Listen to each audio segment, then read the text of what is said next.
히브리서 11장 7절 합독하시겠습니다.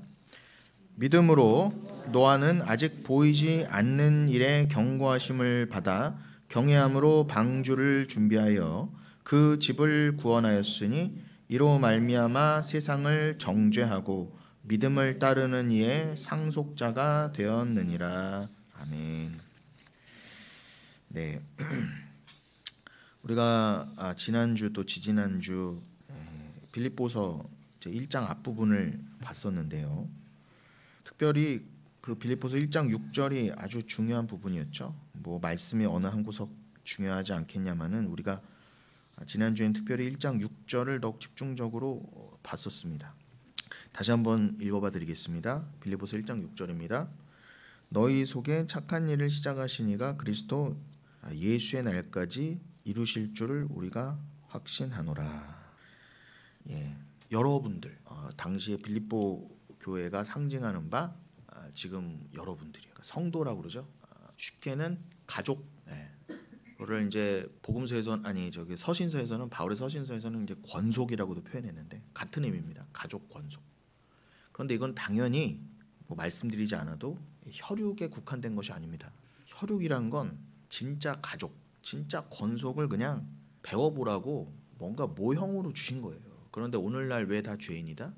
다 눈에 보이는 이 가족에 다 묶여 있거든. 내가 낳은 새끼, 내 가족, 뭐 내 혈족, 친족, 우리 가문 다 여기 묶여 있어요. 죄송하지만 여러분, 여러분의 가족, 친족 중에 여러분 영원히 같이 살 사람 거의 없어요. 죄송하지만 그게 엄연한 사실입니다. 어떻게 정 끊어요? 걱정하지 마세요. 지금부터 안 끊어가셔도 물론 끊어가게 하십니다. 지금부터도요. 그래서 하나님이 예수 그리스도가 검으로 오셨다고 그러잖아요. 내가 화평을 주러 온 줄로 생각하느냐. 너희 가족의 관계부터 끊어가겠다는 거예요. 그런데 이게 왜 이래요? 왜 저한테 이런 일이 일어나게 하시는 거예요? 처음에는 그럴 수 있지 몰라도 그걸 받아들이게 돼요. 당연한 거예요. 그리고 오히려 감사하게 된다니까요. 여러분, 가족하고 끊겨가는 게 얼마나 고통스럽습니까? 그런데 저는 어제도 생각해봤는데 뭐 가족을 포함해서 이 세상에 내가 묶여있던 것들 있잖아요. 내가 아주 소중하게 여기던 것들. 그 대표적인 가족이라는 거죠. 그리고 뭐 돈, 건강 이런 거 생각해 보자고요. 끊겨갈수록 아프긴 한데 그럼 내가 다 줄 테니까 가족도 완벽하게 화평하게 주고 돈도 뭐 전 세계에서 가장 많이 주고 내가 뭐 수명도 한 200살까지 살게 해줄게 해도요. 지금이 고통스러워도 그럼 저 구원하고 바꿀래요. 이런 생각은 추워도 못해요. 여러분 가만히 생각해 보세요. 여러분 혹시 여러분이 너무 소중하게 지금까지 생각하는 것, 지금도 예수 믿는다고 하면서 못 끊는 것, 그럼 내가 그거 주는 대신에 너한테 예수 가져갈게. 그럼 여러분 한번 생각해 볼까? 이거 심각한 거예요. 그런 사람들하고 전 대화가 안 돼요. 필요 없어요 저한테. 그거는 인간이 할 수 없어요. 그래서 유집사님도 기도해 주셨지만 내 안에 예수가 하시는 거예요. 그러니까 구원도 여러분의 고백도 여러분의 믿음도 여러분 게 아니라니까요. 엊그제 교황이 섰죠. 레오 14세. 기가 막힙니다. 그것도 이게 추기경, 자기가 교황된 추기경의 그 이름을 고르는 거예요. 교황명을. 근데 며칠 전에도 언급했지만 약간 소름 돋았던 게 그 루터의 종교개혁 때의 교황이 레오 10세였습니다. 그의 이름을 그대로 쓰더라고요. 레오 14세. 제가 알기로는 레오 13세가 한 19세기 한 초 그때쯤 레오 13세가 있었고 그 뒤로 이제 뭐 100년 넘게 정확히 몇 년 만인지 모르겠는데 레오라는 이름을 또 쓴 거예요. 그런데 그 루터 때의 교황이 레오 10세가 217대였는데 요번에 교황이 277대예요. 267대. 그러니까 한 50대 만에 그 레오라는 이름이 또 쓰인 거예요. 물론 레오 10세와 레오 14세 지금의 교황 사이에 레오 11, 12, 13이 있었지만 아무튼 이건 그냥 얘기가 나온 김에 들여본 겁니다. 뭐 지금 교황이 이름이 뭐고 몇 대째 교황이고 루터 때 그 1517년 그때 이후로 몇 대의 교황이 흐르고 이름이 뭐 다시 쓰이고 이런 거는 중요한 게 아니에요. 이거는 그냥 얘기가 나온 게 말씀드렸지만 제가 드리고 싶은 말씀은 그 교황이 이제 콘클라베에서 뽑히고 나서 그 추기경 한 명이 나와서 그 전에 뭐 굴뚝에서 걔네가 뽑는 그 추기경들이 모여 있는 콘클라베 거기 꼭대기에 흰 연기가 나면 이제 교황이 섰다 그래서 환호합니다. 이제 전 세계에서 모인 그 가톨릭 신자들이. 그러니 이제 교황이 발표되기 전에 올라오더니 추기경 한 명이 첫 마디가 우리에게 교황이 있다라는 거예요. 그걸 라틴어로 말하더라고요. 그거보다 틀렸다는 거예요, 제 말은요. 우리에겐 예수가 있다도 아니에요. 그래도 예수교인데 우리에겐 예수가 있습니다도 아니야. 우리에겐 교황이 있다.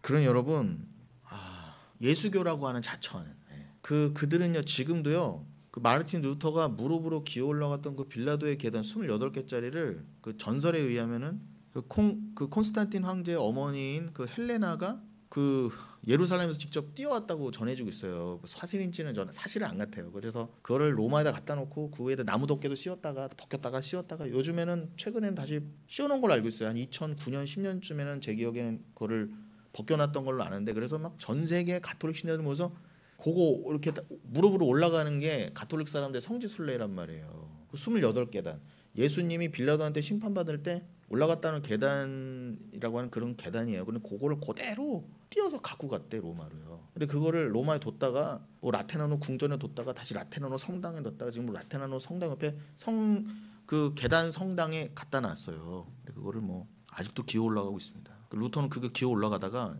지금이야 비행기 타고 가서 그거를 기어 올라가죠. 근데 옛날에는 비행기가 어디 있어요. 루터가 며칠을 걸어가고 로마에 도착해서 그걸 기어 올라간 다음에 이건 아닌데, 이건 아닌 것 같은데 피가 무릎에 맺히면서 깨달은 거예요. 로마서 1장 17절. 오직 의인은 믿음으로 말미암아. 유집사님 기도해 주신 것처럼 믿음이에요. 오직 믿음.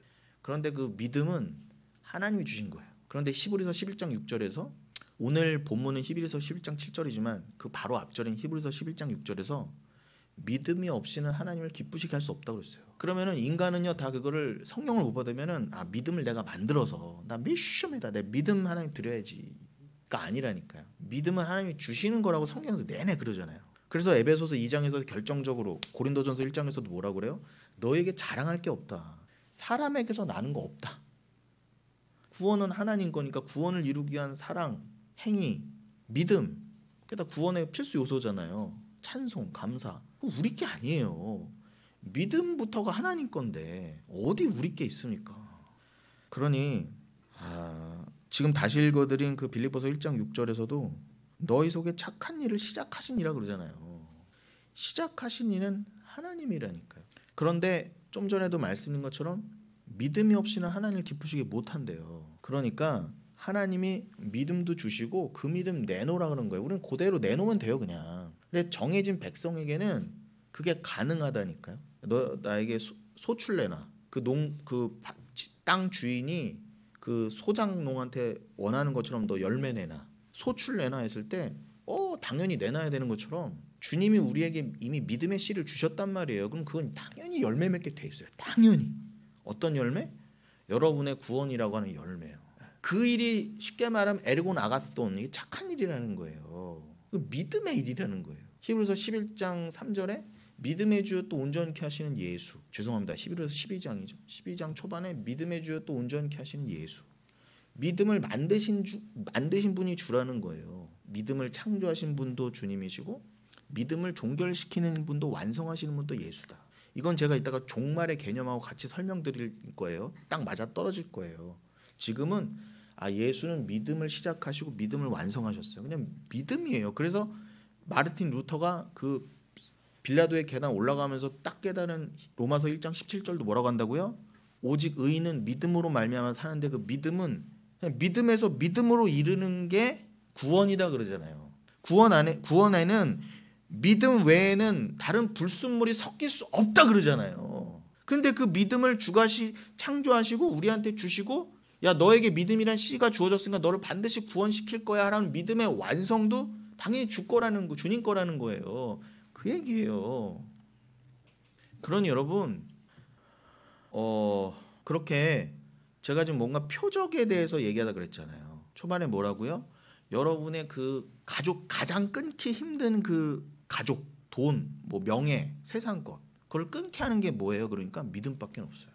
내 스스로는 안 된다요. 내 걸로는 안 된다. 나에겐 그런 능력과 자격이 없어요. 실력이 없다니까요. 믿음을 받아야 되는데 믿음을 받으면 나는 아직 육을 입고 있어서 막 가족이 더 막 끌리고 땡기고, 흙이 재료니까 이 세상이 땡기고 세상 게 너무 좋아 보이고 여기가 똥통인 줄 알면서도 가끔 이 똥 냄새가 향기롭게 느껴지는 거야. 자꾸 어디 가다가 똥통에 바르면은 빨리 빼서 씻어야 되고, 아유 이거 빨리 옷 갈아입어야 돼. 이거 온 정신이 있는데 여기에 빠져놓고도 계속 다니는 거예요. 이게 오호라나는 공고한 상태인 거예요. 이 사망의 몸에서 도대체, 아니 난 분명히 구원을 받고 믿음을 갖고 있는데 아직도 여기가 조사원이라는 생각이 가끔 들어. 그러나 그런 말도 안 되는 저와 여러분의 상황임에도 불구하고 어떻게 해요? 나에게는 믿음이 있어서 그래도 내가 여기 있는 거 다 줄게. 근데 내가 믿음 가져갈게. 예수 가져갈게. 하면은 싫어요. 이렇게 된다니까요. 그 고백은 내 게 아니라는 거예요. 아니 교황도 안 되는 고백이라니까요. 추기경도 우리에게는 교황이 있다. 이따위 소리하고 하는 판이니까. 예수와 믿음은 둘째라니까 그들에게도. 근데 여러분은 도대체 교황보다 여러분이 잘났습니까? 교황은 5개 국어를 한대요. 평생을 빈민가에서 가난한 자를 위해 살았어요. 선교한다고. 안 먹고 안 입으면서. 여러분 우리가 개신교라고 그러면서 도대체, 아니 가톨릭은요 사회 정의라도 외쳐요. 그게 본질은 아닌데도 저건 불의하다 그러면은 목에 칼이 들어와도 대통령 잘못했습니다. 당신 권력에다 대고 뭐라고 한다니까요. 근데 개신교나 다른 사람들은 그냥 저거 좌파 빨갱이라고만 하잖아요. 그리고 오히려 개신교가 권력과 불의에 입 다물고 그냥 성도 관리하고 돈 얻어내고 권력과 야파는 데만 집중하고 있잖아요. 광화문 나가서. 광화문 안 나가도 다 동조하고 있잖아요. 오늘날 교회가 다. 그러니까 차라리 저는 가톨릭이 낫다니까요. 그런 면에서 제가 가톨릭이 맞다는 게 아니라 가톨릭보다는 못한 게 개신교라는 게 제 말은요. 걔네들은 그렇게 대놓고 돈을 안 원해요. 그리고 바른 말을 한다고요. 세상에 대해서. 그런데 기독교의 본질은 이 사회 정의 구현이 아니라니까요. 오늘도 읽었지만 보이지 않는 것, 보이지 않는 나라. 그런데 보이지 않는 나라에 대해서 말하지 않는다면 그거는 신천지나 가톨릭이나 같다고 한다면 매한가지인데 개신교는 더하다는 거야. 제 말은요. 개신교랍시고 눈에 보이지 않는 건 말하지도 않을 뿐더러 사회 정의도 말하지 않더라. 뭐 빨갱이 새끼들을 다 잡아 죽여야 된다고 그냥 그런 소리만 하고 있으면서 왜 그런 줄 아세요? 그게 장사가 되거든요. 자기네 생각과 다르면 다 빨갱이래요. 고민이 없어요. 그러니까 이거 얼마나 통탄할 노릇입니까? 저는요 가톨릭이나 차라리 신천지는 그러려니 해요. 그러려니. 자기 할 바를 하잖아요. 신천지는 열심히 요한계시록을 봐요. 정말로 열심히. 여러분 제발 좀 도전을 가지세요. 예수님도 수시로 말씀하시잖아요. 네가 도대체 성경에 뭐라고 기록됐는지를 읽어봤느냐? 그것도 못 읽어봤어? 항상 제자들과 바리새인들을 책망하시잖아요. 그거 읽어본 적도 없어? 말씀? 여러분들은 말씀에 얼마나 집중하고 계세요. 신천지는 방향은 잘못했지만 정말 열심히 읽어요. 근데 걔네들은 세상의 심판에 대해서 말하잖아요. 제가 왜 굳이 신천지를 언급하느냐? 오늘 본문이 히브리서 11장 7절이 세상을 정죄한다 그러잖아요. 노아가 세상을 정죄했다 그러잖아요. 방주로서.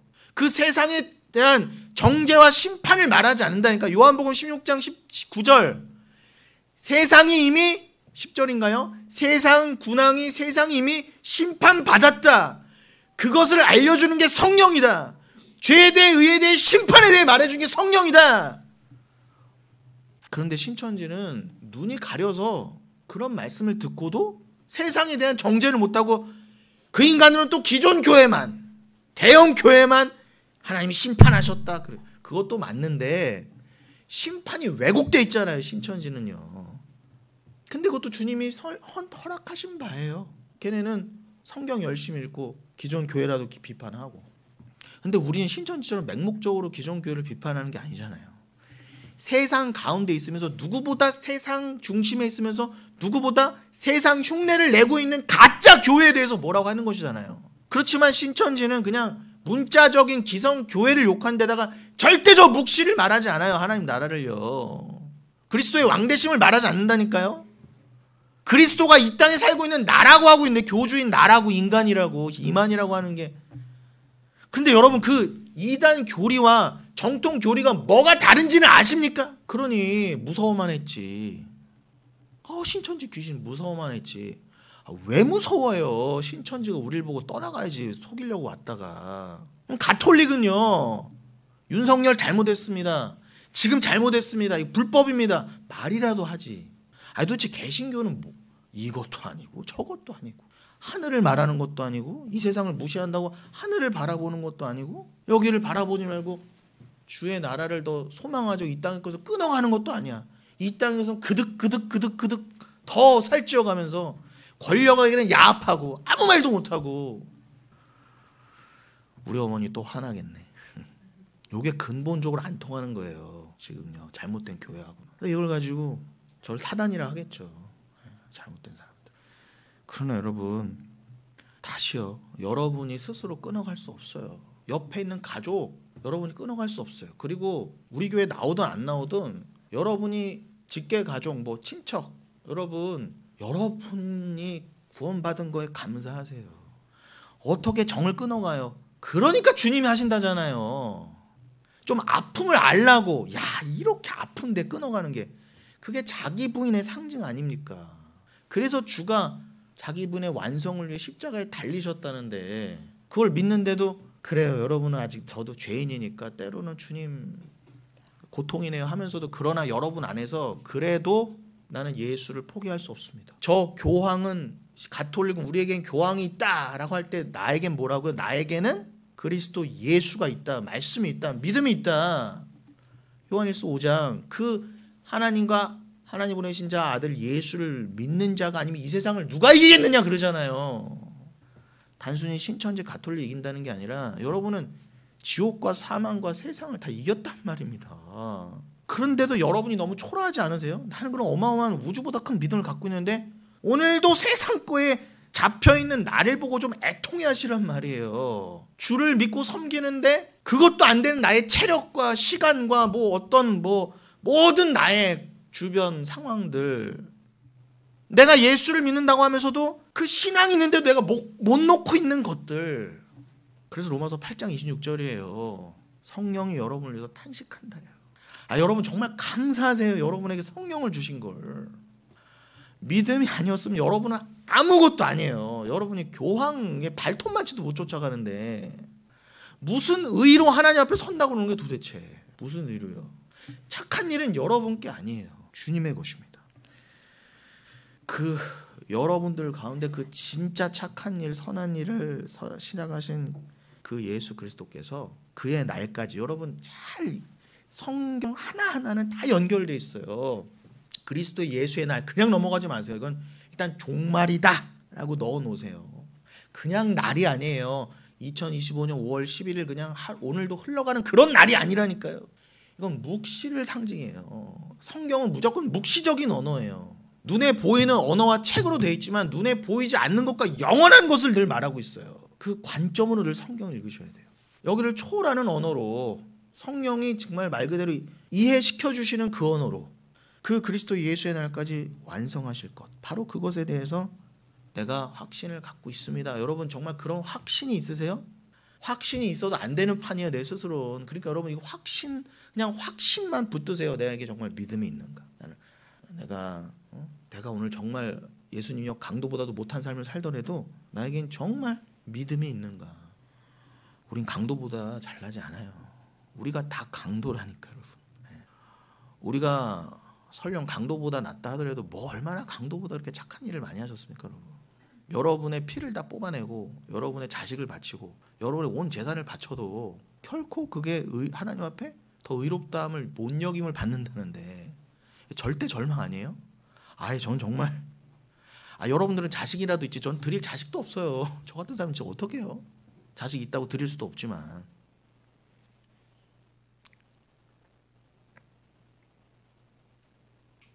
그래서 3일이에요.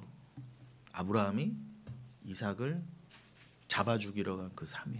그 3이라고요. 이채석 집사님도 말씀하셨지만 요즘 그 3에 대해서 늘 고민하고 연구하시는데 그 3일은 당연히 삼위일체, 그리고 삼층천 다 연결되잖아요. 고린도서 12장에서 사도 바울이 올라간 그 삼층천, 거기 올라가서 봤더니 내가 있는 거예요. 여러분 사도 바울도 자식이 없었던 걸로 추정이 돼요. 그리고 정확한 그건 없지만 아무래도 다메섹 도상에서 예수를 만나고 나서 그 와이프도 독실한 유대교 아니었겠습니까? 와이프한테도 이혼 당했을 확률이 100%예요. 그런데 자신이 평생 지켜온 율법으로도 안 돼. 드릴 자식도 없어. 아브라함은 이삭이라도 있어서 3일 길 갔죠. 그런데 여러분 누구나 다 3일 길이 아니까 자식이 있고 그걸 떠나서 3층 천에 가야 돼요. 성령으로만 엔푸니마티 사도 요한이 계시록에서는 성령에 감동되어 성령의 인도함을 받아 그 3층 천에 사도 바울이 올라간 3층 천에 동일하게 올라갔다 그러잖아요. 그게 아브라함이 이삭을 모리아산 십자가가 선 그 갈보리까지 기어갔던 그 삶을 말해요. 그래서 삼위일체 하나님인 거예요. 원래 하나님은 삼위일체보다 더 크신 개념인데 그냥 우리에게 삼위라는 걸 알려주시려고 삼위일체로 우리에게 오신 거예요. 삼위일체도 우리 안에 들어왔다 하잖아요. 어쨌거나 우리가 감지하는 개념이잖아요. 그러니까 하나님은 삼위일체 안에 가둘 수 없는 하나님이에요. 그런데 그냥 어떻게 하늘이 1층, 2층, 3층으로만 돼 있겠어요. 눈에 보이지도 않지만 아이 저기 우주 끝만 가도 몇 층에서 도대체 건물 높이로만 해도. 그런데 우리가 그냥 감지할 수 있게 조금 이해해 볼 수 있게 3으로 설명해 주신 거예요. 3으로. 아, 예수님 금방 3일 만에 부활하실 거 뭐하러 죽으셨대. 이따위 말 하지 마시고. 주님은 아예 죽으실 필요도 없었어요. 아니, 죽으시더라도 3초 만에 일어나셔도 되는데 굳이 왜 3일을 계셨냐고요. 이미 주가 죽으셨다는 것 자체가 말이 안 되는 거예요. 그러니 제발 지엽적이고 문자적인 것 가지지 마시고 그 의미에 집중하세요. 그러니 여러분 이 사도 바울이 이 확신하는 바 여기서 이 선한 일이란 한번 설명드린 대로 5절에 그 빌립보서 1장 5절에 나왔던 코이노니아를 염두에 두고 한 말이었죠. 그러나 단순한 그 교제함 그것만을 뜻하지는 않습니다. 빌립보인들이 바울의 복음 사역에 동참하는 그 조건으로서 하나님의 구원을 덕입는 수단, 즉 그들의 믿음의 순종을 포함하는 말이라고 했습니다. 코이노니아는 단순히 뭐 교제하고 뭐 같이 주일에 모여서 뭐 그냥 떡 띄고 내지는 커피 한잔 하고 이런 게 절대 이건 동참함이에요. 빌립보 교회가 처음 설 때부터 사도 바울과 함께 동참함이 상징하는 바. 그것도 코이노니아죠. 그게 1차적인 코이노니아의 개념이에요. 교회를 함께 세워가는데 좋은 일, 슬픈 일, 모든 일을 함께 동참함이 코이노니아라고요. 단순히 기분 좋을 때만 뭐 모이고 싶을 때만 가고 싶을 때만 갈 수 있을 때만 모여서 밥 한 끼 하고 커피 한잔 하는 게 교제가 아니라 우리 교회는 진짜 교제가 있을까요? 저는 그것이 늘 궁금해요. 우리 교회는 아직 극적인 고난이 안 왔기 때문에 아직은 몰라요. 정말 저는 우리 교회 어떤 상황이 오더라도 교제함이 끊어지지 않고 주가 오시는 그날까지 여러분들이 다 천국 갈 때까지 그리고 진짜 헌신과 사랑이 필요할 때 진짜 위기의 순간에 여러분의 믿음의 위기의 순간과 이 교회의 위기의 때 여러분의 코이노니아가 나올 수 있느냐 저는 솔직히 자신 없어요. 왜냐하면 저부터가 일단 여러분들을 얼마나 잘 가리켰는가 자신이 없거든요. 근데 또 모르죠. 여러분들이 각자의 영적인 위기와 교회의 위기에 앞에 왔을 때 말 그대로 이 나라에 빨갱이가 들어서 갖고 교회 문 다 닫았을 때 그런 극단적인 상황도 있을 수 있겠죠. 뭐 불가능한 일이 뭐가 있겠어요. 주님이 진짜를 드러내시고 이제 지상의 교회를 다 폐하시고 진짜 믿음을 이제 다 솎아내서 완성하실 때는 무슨 일이 못 일어나겠습니까? 근데 죄송한 얘기지만 제 눈으로 아직 봤을 때는 우리 교회가 과연 끝까지 영적인 교제함으로 나아갈 수 있을까는 저도 자신이 없어요. 저도 제 자신에 대해 자신이 없고요. 이유가 뭐라고 일단 제가 더 영적인 그릇이 커야 여러분을 더 깊게 여러분을 그런 더 깊은 믿음의 성도들로 만들어 가시는데 제가 일조가 돼야 되는데 저의 부족함으로 인해서 글쎄 우리 교회가 얼마나 지금 진보하고 있는가 이제는 좀 이런 딱딱한 음식이 다 공유가 되겠지 하는데 모르겠어요. 아직도 젖먹이가 훨씬 많을 수 있어요. 그리고 여러분들이 다른 이제 무슨 일이 와도 안 흔들려 자신하지 마세요. 저는요 무슨 일이 있어도 교회를 지킬 거고요 나올 거고요 장담하지 마세요. 사도 베드로가 완전히 무너지기 전엔 뭐라고 했어요? 절대로 저는 주님을 모른다고 안 할 거예요. 다른 사람 다 부정해도 저는 아니에요. 주님이 예언하신 대로 정확히 다 굴기 전에 3번 부인하잖아요. 그래서 예수님이 요한복음 21장에서 그 3번으로 네가 나를 사랑하느냐로 회복시켜 주신 거예요. 그러니까 결론은 사랑으로 회복이었다니까요. 그러면은 필수적인 게 뭐예요? 당연히 여러분 무너져야 돼요. 내가 예수 믿습니다. 나는 이렇게 잘난 자입니다 하는데 다 무너뜨리실 거예요. 진짜 사랑하는 자는. 야, 너는 부인하는 게 맞아. 이게 맞다니까 여러분. 너는 선악과 먹어야 돼. 너 안 먹으면 내가 온 필요가 없었어. 너가 죄인이 아니라고 뻗탱기는데 너 스스로 자꾸 주님 사랑할 수 있다 그러는데 사랑이 네 거야? 너 왜 자꾸 네가 죄인인 걸 인정 안 해? 너 안 하면 나는 헛되이 온 거야. 헛되이 십자가 달린 거야. 그러는 거라니까요. 이채석 집사님도 말씀하셨어요. 저 굉장히 깊게 들었는데 예수님이 저 새끼 저거 내 저럴 줄 알았어. 저거 아주 그냥 그렇게 다짐하더니 늦게 날 3번이나 부인해? 저 나쁜 놈 두고 봐라. 이게 아니라 그래 베드로야. 그게 맞아. 그게 너야. 넌 그럴 수밖에 없는 존재야. 근데 이걸 못 받아들이는 거예요. 여러분들도 어떻게 무너질지 몰라요. 여러분 각자의 상황이 어떤 상황이 올지 모르고 여러분 마음은 원이로되 영혼교회 오고 싶지 않고 막 귀찮고 무슨 일 있으면 뭐 안 나가도 그만 뭐 나 안 나가면 뭐 어떻게 되겠지 뭐 이렇게 될 수도 있다니까. 그러나 여러분 이 빌립보 교회를 기억하십시오. 빌립보 교회는 정말 코이노니아가 있었어요. 그 사도 바울이 얼마나 기뻤으면 이 편지를 보냈고 그리고 나중에는 뭐 헌금도 보내고 그런 물질적인 지원도 동참했다. 그 자체가 중요한 게 아니에요. 뭐 빌립보 4장에 내가 잘 받았다. 영수증까지 써주고 그런 지엽적인 것이고 여러분 헌금을 했다는 것 자체가 그 내가 동참한다. 코이노니아에 동참한다는 증거가 됐다는 그 뜻이에요. 좀 이따가 말씀드리겠지만 조금 이따가 시간 안 돼서 못하면 다음 주에 하면 돼요. 아무튼 제가 이 맥락에서 드릴 얘기가 포도원 주인이 그 소장농한테 야 내놔 소출 내놔 했을 때 당연히 내놔야 될 그 소출이 뭐라고요? 저 이만큼 열매 거뒀어요. 받아주세요. 이거는 원래 다 당신 건데 제 몫을 챙겨주시고 그냥 조금만 갖고 가시니 감사합니다 하고 내놓는 그것이 바로 그건 일종의 헌금이잖아요. 그것도요. 근데 그거는 믿음이라니까 여러분. 내가 너 믿음 줬잖아. 믿음이 없이는 안 되잖아요. 진짜 헌금은요. 내가 너에게 믿음 예수 줬잖아. 그거 내놔란 예수 내 안에 믿음과 예수는 눈에 안 보이니까 이걸 내놓는 거예요. 제가 수요 예배 때도 언급했지만 베드로가 물에 자꾸 빠져요. 근데 예수님이 와서 건져 주십니다. 그럼 우리는 늘 빠져요. 그런데 믿음이 와서 날 자꾸 건져내시는 거예요. 근데 우리는 물에 빠져 있는 경우가 더 많을걸요. 아직은 물 아래 갇혀 있단 말이에요. 이 서주의 세상 아래. 아직은 아래 물에 갇혀 있어요. 위로 거듭났고 이미 위로 거듭나야 되는 거 아는데 겟나우 안오 땐 위로 나야 되는 거 아는데 여러분의 실존은 뭐다? 수시로 물에 빠져요. 내가 좀 물에 걷는 줄 알았는데 심지어는 내가 스스로 할 수 있다 걸어가려고 하는데 그걸 푹 빠져. 그럴 때마다 더. 근데 그냥 야 너 빠져 죽어라 그래도 상관없으신데 저거 아직도 저 부족한 놈하고 그냥 죽여도 상관없으신데 이제는 좀 수영이라도 하던가 푹 또 빠지는 거예요. 그러면 또 건져내. 그럼 여러분의 헌금도 일종의 그거예요. 여러분이 헌금 낼 때 내가 물에서 싹 두더지 이렇게 뽑아내듯 그 느낌이라 생각하시면 돼요. 여러분 돈에다 묶여 사시잖아요. 돈에다 묻혀 사시잖아요. 돈이라고는 이 세상에 완전히 잠겨 계시잖아요. 이제는 돈이면 부모 자식도 없어요. 여러분은 아닐 거라고 생각하세요? 그런데 도대체 여러분은 그 믿음이 뭐길래 그 남들은 10원 한 장도 버리기 싫어하고 나만을 위해 쓰고 아껴하는 그 돈을 겁없이 그렇게 턱턱 내십니까? 우리 교회가 뭐 보험 들어줘요?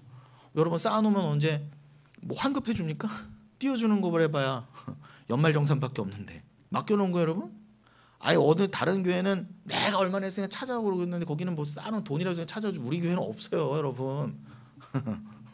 주고 싶어도 없어요. 그럼 여러분들은 도대체 이런 교회에 뭐가 있어서 이렇게 턱턱 내놓으십니까? 그거는 여러분이 내놓는 게 아니에요. 여러분 안에 믿음이 예수가 오셔서 이렇게 탁 건져내실 때 나는 이 세상에 갇힌 자가 아닙니다. 언제나 주가 아니면 빠지지만 이 세상이란 돈에 빠져 있지만 헌금 낼 때 나를 죽여가면서 헌금이 가리키는 바 그 진짜 예수 그거를 난 내놓을 수 있는 사람이에요로 이렇게 수시로 증거되는 거예요. 그래서 빌립보서에 자꾸 헌금 얘기가 나오는 거예요 여러분. 코이노니아의 한 모습으로서 오해하시지 말라는 거예요. 이건 단순히 헌금 독려하는 얘기가 아니라는 거예요. 제 말은요. 코이노니아의 진짜 의미를 아셔야 된다는 거죠. 여러분이 그때야 비로소 내가 푹 빠져 있다가 폭 올라오면서 그렇지. 나는 올라갈 자고 이미 올라가 있는 자지. 난 이 세상의 꼴로 사는 자가 아니지. 이렇게 되는 거예요. 그런 여러분, 이러한 모든 것을 하나님께서 착한 일이라고 하시는데 이것을 하나님이 다 주도하신다. 하나님께서 주도하시고 유발시키신다. 그래서 선한 일이에요. 그것이 진짜 선한 일이에요. 그러니까 우리 측에서는 선한 일이 나올 수가 없어요. 나는 선한 일하면 착한 일하면 그건 다 거짓이에요. 세상 선한 일이라는 것입니다. 세상 종교도 하는 일. 그러나 성경에서 말하는 진짜 선한 일, 착한 일은 여러분 거 아니에요. 여러분이 진짜 나를 다 드린다 하더라도 그 여러분마저 여러분 거 아니에요. 그러니 얼마나 주 앞에서 낮아져야 됩니까? 그런데도 우리는 예수 믿는다고 하면서도 다 여러분 거라고 하잖아요. 우리에겐 교황이 있다 그런 것처럼 나에겐 이것도 있다. 나에겐 이것도 있다. 이거 내 거다. 다 내 거다 하고 있잖아요. 지금도. 여러분들은 일주일 내내 물에 빠져 있다가 그나마 주일에 오셔서 하나님이 또 빠졌어. 이렇게 되는 거예요. 하나님의 주도권이라는 것입니다. 이니셔티브. 인간의 믿음과 행위에 대한 주도권은 다 하나님 것이다. 그러니 어디서 자유의지가 나오고 믿음이 어떻습니까? 행위가 뭡니까? 야고보서는 믿음이 있는 행위에 의해서 행위는 뭡니까? 이런 말 나올 수가 없는 거예요. 어차피 다 하나님 건데, 하나님 주도권인데. 이것은 우리의 구원이 철저히 하나님의 은혜에 의한 것이라는 복음의 진리의 표현으로서 개혁신학에서 특히 강조하는 예정론의 기초라고 말씀드렸습니다. 그러니까 제가 이거를 이렇게 또 몇 주간 여러분 이게 왜 나왔는지 아직 또 잊어버리셨죠? 제가 성도의 견인 얘기하다 여기까지 왔잖아요. 성도의 견인.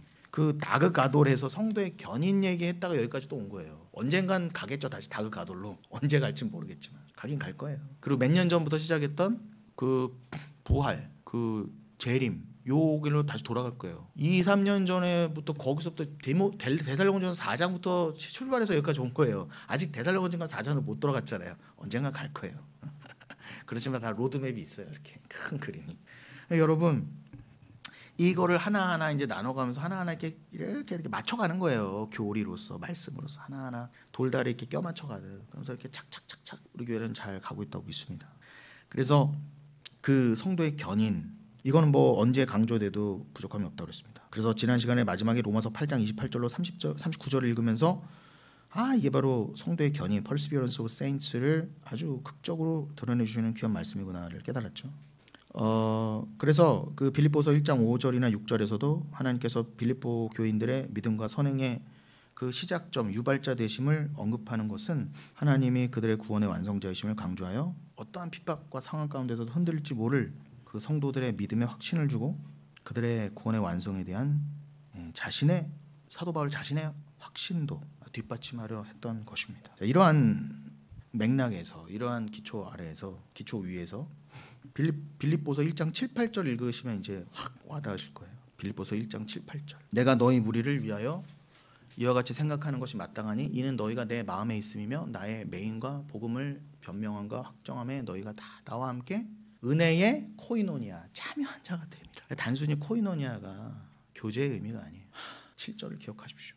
그러면서 8절 내가 예수 그리스도의 심장으로 너희 무리를 얼마나 사모하는지 하나님이 내 증인이시라. 코이노니아는요 단순히 커피 한잔하고 기도 제목 들어주는 게 교제가 아니라 심장을 나눠주는 거라니까. 심장을.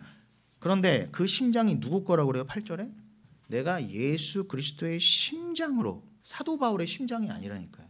우리에겐 교황이 있다는 중요하지 않아요. 우리에겐 예수가 있다가 중요해요. 아니 내 심장이 10개 단 하나밖에 없는 심장인데 그거 내준다 해도 아무 소용 없다니까요. 중요한 건 내 안에 그리스도의 심장을 갖고 있냐는 거예요. 갈라디아서 2장 20절이잖아요. 이제는 내가 사는 것이 아니요 내 안에 그리스도가 사시는 것이니 내 안에 심장도 이제 누구 거예요? 그리스도의 심장이에요. 스플랑크논. 내 거 내놔봐야 아무 소용 없어요. 진짜 여러분이 여기서 물리적인 심장을 막 손에다가 이걸 칼로 배서 뜨드득 뜯어내도 안 돼요. 그걸로 할 수도 없지만 그러니 얼마나 절망입니까? 내가 스스로 물리적인 이 심장을 뜯어낸다고 해도 안 될 판인데 이 세상에 누가 남하고 교제하겠다고 내 심장을 뜯어줘요. 말도 안 된다는 거예요. 그러니까 주님이 하신 거예요. 주님이 하시고 우리 심장, 우리 마음판에다가 우리 거 뜯어내고 예수 심장 박아주신 거예요. 그걸 믿음이라 하는 것입니다. 그게 새 언약, 에스겔서 36장, 에레미야서 31장. 그 심장으로 내가 너희를 얼마나 사모하는지 그건 하나님이 내 증인이시라 그런 거예요. 여러분은 지금 영혼교회를, 성도를 그렇게 사랑하고 계십니까? 여러분의 사랑으로 말고요. 그리스도의 심장으로.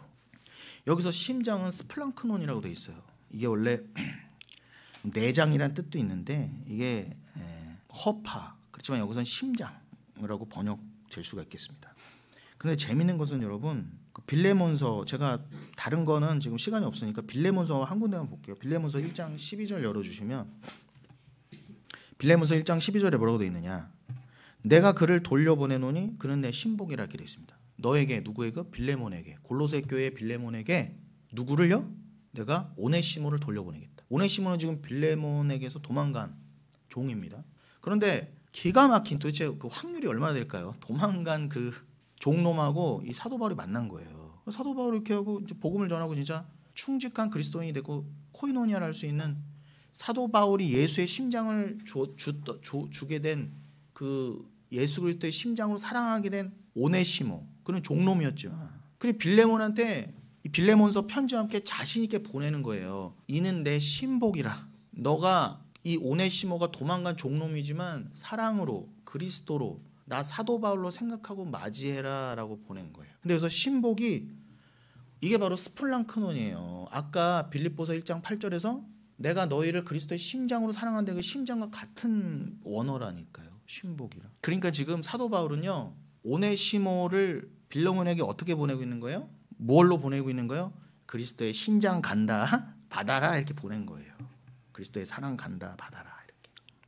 지금 남은 시간 동안 오늘 본문이 원래 히브리서 11장 7절인데 한번 거기까지 갈 수 있도록 해보겠습니다. 오늘 본문으로 결론이 나야 되니까. 그래서 히브리서 11장 1절로 3절을 한번 열어주세요. 히브리서 1장 1절로 3절 뭐라고 되어 있습니까? 옛적의 선지자들을 통하여 여러 부분과 여러 모양으로 우리 조상들에게 말씀하신 하나님이 이 모든 날 마지막에는 아들을 통하여 우리에게 말씀하셨으니 이 아들을 만유의 상속자로 세우시고 또 그로 말미암아 모든 세계를 지으셨느니라. 이는 하나님의 영광의 광채시요 그 본체의 형상이시라. 그의 능력의 말씀으로 만물을 붙드시며 죄를 정결하게 하는 일을 하시고 높은 곳에 계신 지극히 크신 이의 우편에 앉으셨느니라. 여기 1절 보시면 옛적의 선지자들을 통하여 여러 부분과 여러 모양으로 우리 조상들에게 말씀하신 하나님이라고 하면서 2절에 뭐라고 시작됩니까? 이 모든 날 마지막에는 이렇게 돼 있어요. 이 모든 날 마지막에. 제가 아까 말씀드린 것처럼 빌립보서 1장 6절에서 예수의 날, 제가 종말이라고 잘 기억해 놓으라고 하셨죠? 지금 그 개념을 말씀드리려는 거예요. 자세히 설명드리려고. 이 마지막 날, 이 모든 날 마지막에, 그 히브리서 11장 2절의 표현이 그렇습니다. 이게 아주 중요한 말이에요. 이 모든 날 마지막에는 누구를 통해? 바로 아들을 통해 우리에게 말씀하셨다 그럽니다. 여러분, 이 아들이 예수 그리스도잖아요. 아주 저는요, 요즘 이 교황이 하필 요때 죽어갖고 너무 우리에게 많은 걸 알려줘요. 이거 다 우리의 유익이라니까 여러분. 우리 유익 삼으셔야죠. 세상하고 같이 슬퍼하거나 즐기지 말고 제발. 우리에겐 교황이 있다 쓸모없다니까요. 우리에겐 아들이 있다 그래야 돼요. 여러분, 사무엘 하 자막으로 안 넘겼어요. 그냥 제가 드리는 말씀이지만 사무엘하 18장 18절 거기 보면은 기가 막혀 외우기도 쉬워요. 18장 18절 18 에이 신발이에요. 거기에 압살롬이 죽는 장면이 나와요. 근데 분명히 압살롬은 죽었는데 거기서 굳이 사무엘서 기자가 압살롬이 죽은 이유를 뭐라고 하느냐? 뭐 아버지를 배반하고 뭐 군사 작전을 잘못해서 옆에 사람을 잘못 둬서 뭐 교만해서 이런 거 다 차치하고 뭐라고 했느냐? 한마디로 압살롬이 잘못한 이유, 죽어야 됐을 이유가 뭐냐? 그가 살아있을 때에, 아직 살아있을 때 자기를 위하여 한 비석을 마련하여 세워뒀으니 이는 그가 자기 이름을 전할 아들이 내게 없다고 말하였습니다. 그러므로 자기 이름을 기념하여 그 비석에 이름을 붙였으며 그 비석이 왕의 골짜기에 있고 이제까지 그것을 압살롬의 기념비라 일컫더라. 여러분, 이 기념비는요, 사무엘상 15장에 누굽니까? 그 사울 왕이 세운 기념비랑 똑같아요. 사울 왕이 그 아말렉을 다 죽이라고 하나님이 명령하셨는데 살려놓고 가서 어떻게 해요? 내가 이런 사람이야. 아각도 살려놓고 나는 이렇게 착한 사람이야. 저 살찐 짐승들이 뭔 죄가 있어? 하나님 다 진멸하라 그러셨는데 병들고 약한 놈만 다 죽이고 다 살려놓고 어떻게 해요? 그것도 갈멜산, 무기 또 갈멜산 올라가서 거기다 기념비를 쾅 세워놓은 거예요. 그 놈이 사무엘 만나기 전에. 그러고 나서 사무엘이 하나님이 당신 버렸습니다 이 말 듣습니다. 여러분 기념비 세우시면 안 돼요. 저는 안 세웠는데요. 여러분 눈에 보이는 기념비 말하는 게 아니잖아요. 심지어 우리는 다 기념비 세우고 싶어서 이 세상 살잖아요. 물리적인 기념비가 없다 할지라도. 그러한 우리의 옛사람 죄성을 보여주는 게 사울과 압살롬이란 말입니다. 근데 압살롬은 실제로 비서까지 세우고 그걸 왕의 골짜기 기드론 골짜기에다 새겼단 말입니다. 기드론 골짜기가 어디예요?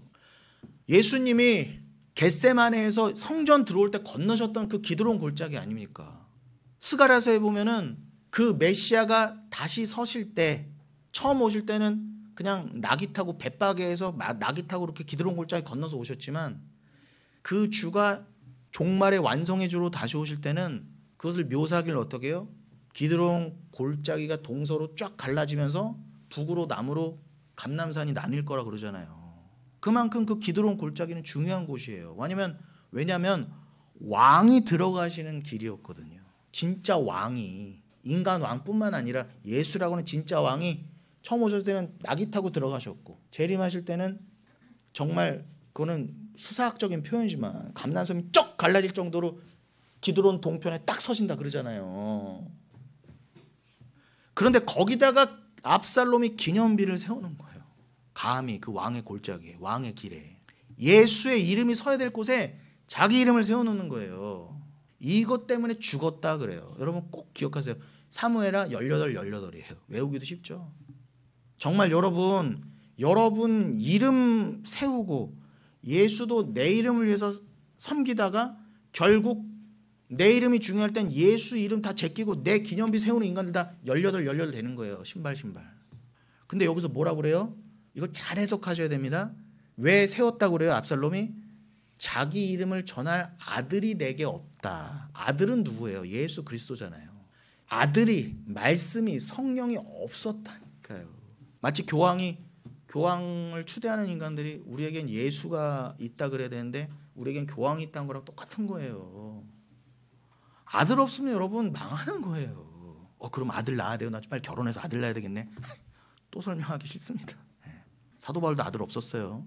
물리적인 육신적인 아들 없었다고요. 그런 아들 안 낳아도 괜찮아요. 그 결혼과 아들에 대해서는 제가 지난 수요 시간에 또 구구절절히 얘기했어요. 우리 승영이가 목요일에 올려줄 거예요. 꼭 들으세요. 그럼 이 말씀이 더 연결이 잘 되실 거예요. 그럼 여러분 다시 돌아와서 이 누구를 통해서 히브리서 1장 2절에 아들을 통해서 우리에게 말씀하셨다 그래요. 종말의 날에는 이 마지막 날에는 모든 날 마지막에 마지막 종말이란 말이 나오는데 여러분 종말이 뭐예요? 종말? 심판이 완료되는 시점을 종말이라 그러죠. 그러니까 구원받을 사람은 구원받고 영원한 멸망으로 들어갈 사람은 멸망으로 들어가서 그렇게 완전히 분리가 되는 그 상태를 종말이라 그래요.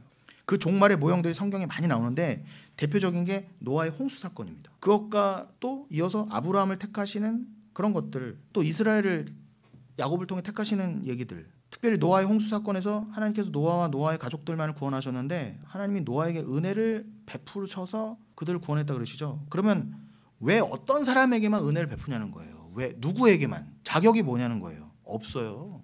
그냥 하나님 사랑하심이에요. 그래서 창세기 6장 8절인 거예요. 다 죽어야 되는데 그러나 노아는 은혜를 입었더라. 그냥 그게 답이에요, 여러분. 그에게는 아들이 있었던 것밖에 없어요. 피가 있었던 것밖에. 그래서 출애굽기 33장에서도 뭐라고요? 나는 은혜 베풀 자에게만 은혜 베풀고 자비를 베풀 자에게만 자비를 베푼다는데 뭐라 그래요? 나는 내가 사랑하는 사람만 사랑하겠다는데.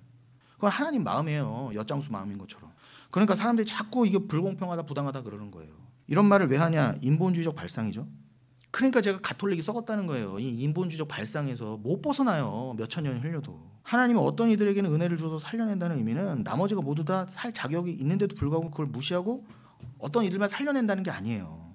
여러분 이 구원의 현실에 대해서 늘 이 실체에 대해서 늘 자각하셔야 돼요.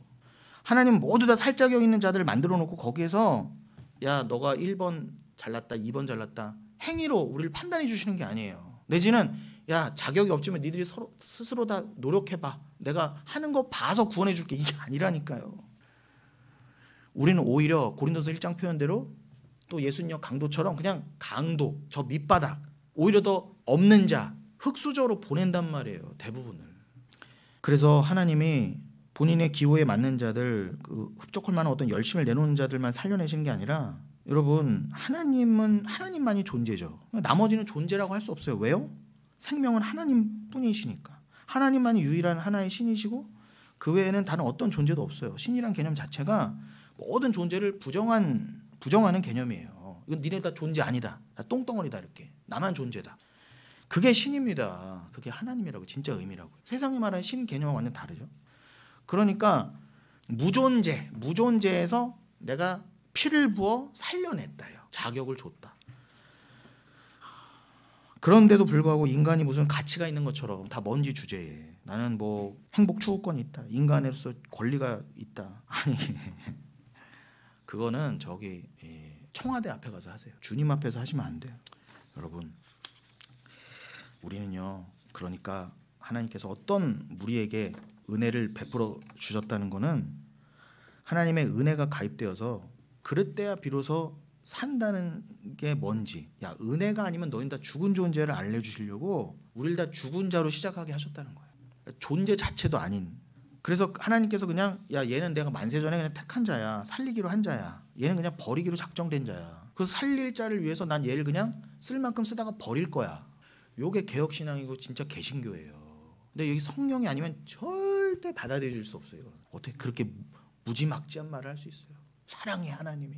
그런 말은 개나 주라고 하세요. 그러니까 외로울 수밖에 없는 거예요, 우리가.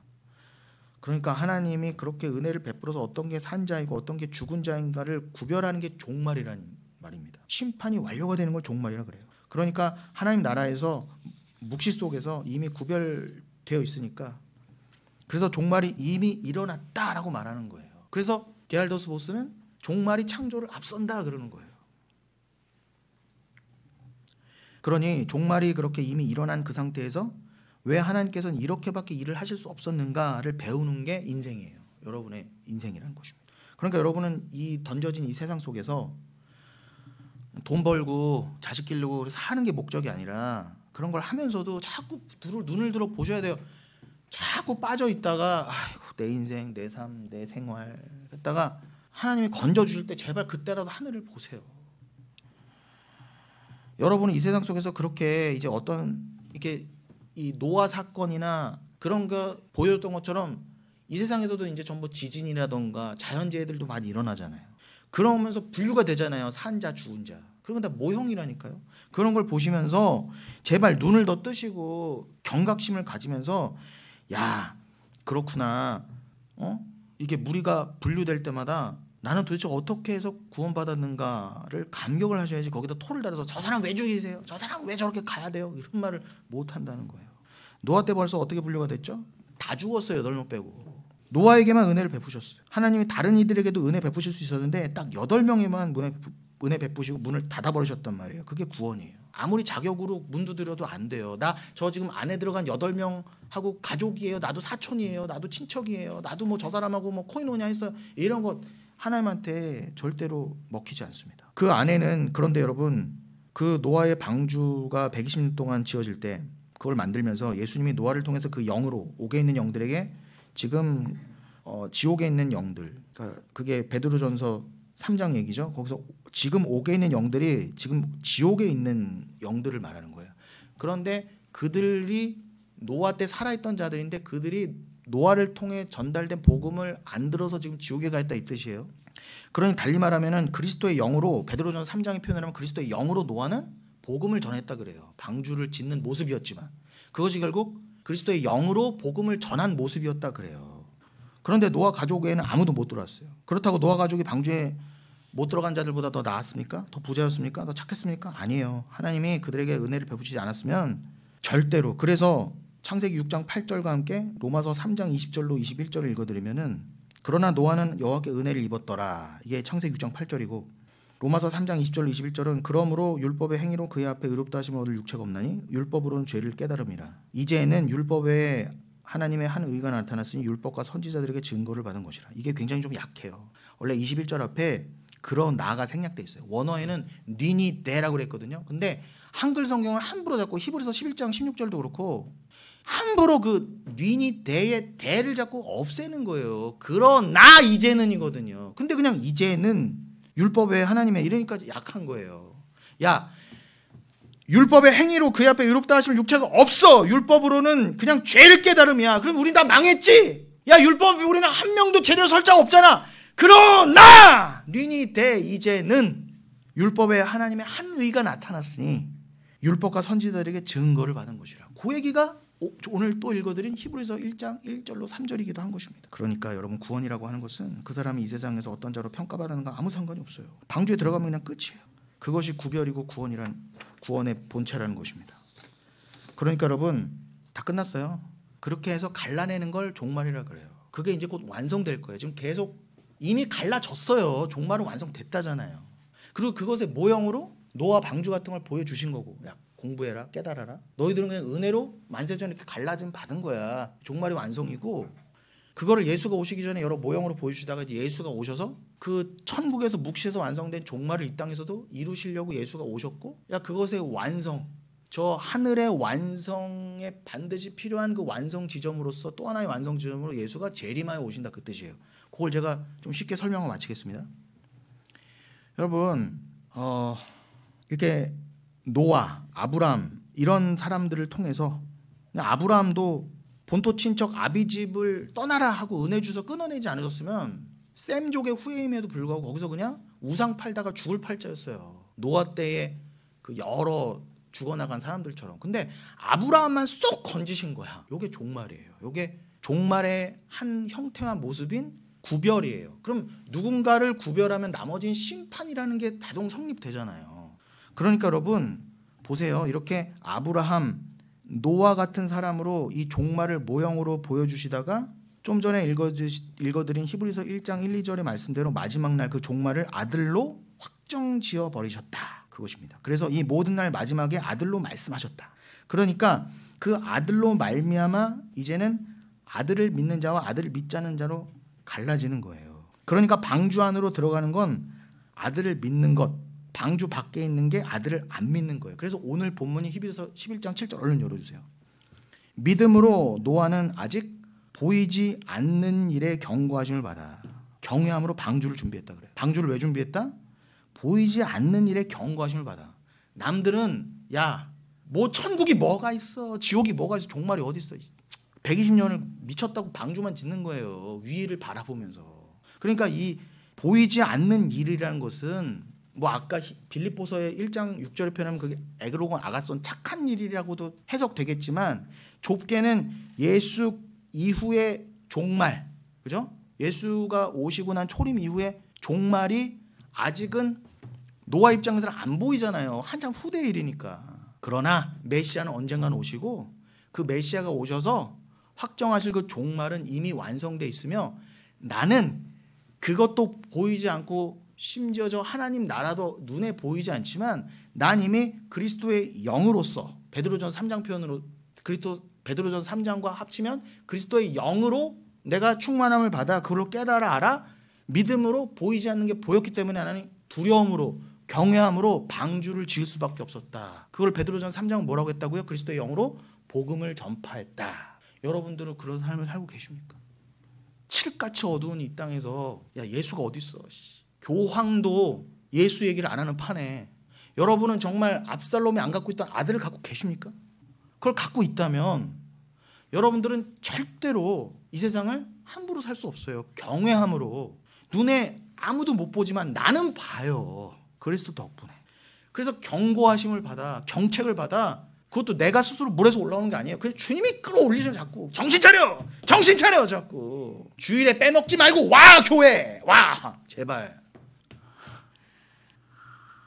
여러분 얼마 안 남았어요. 얼마 안 남았어요. 이렇게 쥐잡듯 하는 것도 얼마 안 남았어요. 그런데 가장 우리가 뭐 하기 쉽다는 것조차도 우리는 무너지기 쉬워요. 그걸 실컷 배우시라는 거예요. 여러분 스스로는 뭐 하나도 안 낸다는 거예요. 조금만 졸리고 힘들어도 피곤해도 지킬 수 없는 게 예배라는 걸 아시란 말이에요. 그러나 다음 주도 있겠지? 아니라니까요. 제발 경책함으로. 아니 여러분에게 120년을 방주를 지으라고 그랬습니까? 노아는 방주라도 지었지. 여러분은 방주도 안 지으면서 뭘 그렇게. 그러니 여러분 고린도서 4장 18절에 맞아요. 우리가 주목하는 것은 보이는 것이 아니요 보이지 않는 것이니 보이지 않는 것이 영원함이로라. 사도 바울도 3층천에 올라가서 본 거예요. 그거를요. 육의 눈으로 볼 수 없는 걸 보고 나서 야 이게 영원한 거구나. 그래서 이 땅에 다시 정신 차리고 내려와서 저기를 보고 나니까 여기는 다 거짓이고 헛된 거야. 가짜야. 눈에 보이는 건 다 가짜고 망할 거야. 영원한 게 아니야. 눈에 보이지 않는 육의 눈에 보이지 않는 게 진짜구나. 사도 바울도 얘기하고 노아도 얘기하고 있지 않습니까? 히브리서 기자도. 예수님마저도 도장을 쾅 찍어주셔서 요한복음 18장 36절에서 내 나라는 이 세상에 눈에 보이는 여기 이 땅에 속한 게 아니다 그러잖아요. 덧붙여서 빌라도의 계단 얘기는 아까 했으니까 넘어가겠습니다. 그러면서 뭐라고 그래요? 7장 후반부에 그 집을 구원하였으니, 여기서 그 집은 1차적으로는 노아의 8명 가족이지만 그러나 우리에겐 뭐에게 어떻게 해석돼야 돼요? 교회, 성도, 권속으로 해석돼야죠. 천국의 가족, 육신의 가족이 아니라 사도 바울이 진짜 너희들이 나와 동참했구나, 코이노냐 했구나 하고 빌립보서 1장 6, 7절에 말했던 그 빌립보 교인들과 같은 진짜 권속이요. 여러분과 제가 그런 권속이 되어 있습니까? 그렇게 되려면 저희가 그리스도와 여러분이 그리스도와 먼저 권속이 돼야죠. 그래야 구원 받는 거예요. 이로 말미암아 세상을 정죄하고 믿음을 따르는 이의 상속자가 되었느니라. 로마서 8장 17절에 그 공동 상속자 싱클레로 로모스 그 상속자가 나오죠. 여러분 그 상속자도 중요하죠. 그 앞에 바로 뭐라고요? 노아는 그냥 방주를 지었을 뿐인데 그게 뭐야? 세상을 정죄한 거라 그러잖아요. 이게 종말이라니까요. 누군가 구원 받으면 여러분의 구원을 통해서 세상은 정죄받는 거예요. 니들은 심판이다. 그래서 심판이란 종말이 온 결과로서 나타나는 현상 중에 하나예요. 종말은 예수님이 이 땅에 오심으로 이미 시작됐고 다시 오심으로 완성됩니다. 종말이 왔기 때문에 일어나는 현상이 두 개인데 그것이 바로 구원과 심판이에요. 대표적인 모델로 바로 노아 홍수나 또 출애굽을 말할 수 있죠. 누군가를 구원하시기에 필연적으로 누군가는 심판을 당해야 돼요. 애굽이 심판 당하는 것처럼 이스라엘이 구원 받으려면, 또 바벨론 포로에서 해방되려면 바벨론은 심판받아야 되는 것처럼 여러분, 그래서 그런 것들은 구약의 것들은 하나의 이제 모델로서 여러분들이 이게 우리에게 일어난 진짜 구원의 그런 본질을 설명해 주는 거구나. 그래서 예수님으로 인해 종말이 시작되고 그 시작의 결과로 묵시 속에 완성된 구원과 심판이 이 땅에도 시작됐던 것입니다. 진정한 구원이 이제 도래하게 된 거죠. 구약에서는 이스라엘 백성이라고 하는 샘플을 통해서 구원을 보여주셨다면 그런 준비의 기간이 이제 끝나고 최종적인 구원을 보여주신 종말의 시대가 왔어요. 그게 히브리서 1장 1절로 3절이라는 것입니다. 그래서 우리가 예수 믿고 자녀가 진짜 되었어요. 그 히브리서 1장 1절로 3절이 2000년 전 말씀이라면 지금은 말해 뭐 하겠습니까? 여러분, 우리가 예수 믿고 이제는 진짜 자녀가 된 종말 중에 종말의 시대에 살게 된 것과 동시에 동전의 양면처럼 이 시대, 이 세상은 이미 심판이 임했다. 그게 언급드린 것처럼 요한복음 16장 11절입니다. 여긴 다 심판이 임했어요. 심판된 곳이 아직도 그렇게 좋으세요? 좋을 수밖에 없어요. 우리는 끝까지 죄인으로 드러날 거니까. 죄인 중에 괴수니까.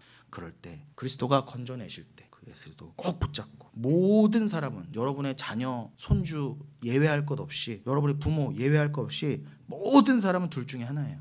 한 명도 예외 없이 구원에 속했느냐 아니면 심판에 속했느냐, 두 개예요.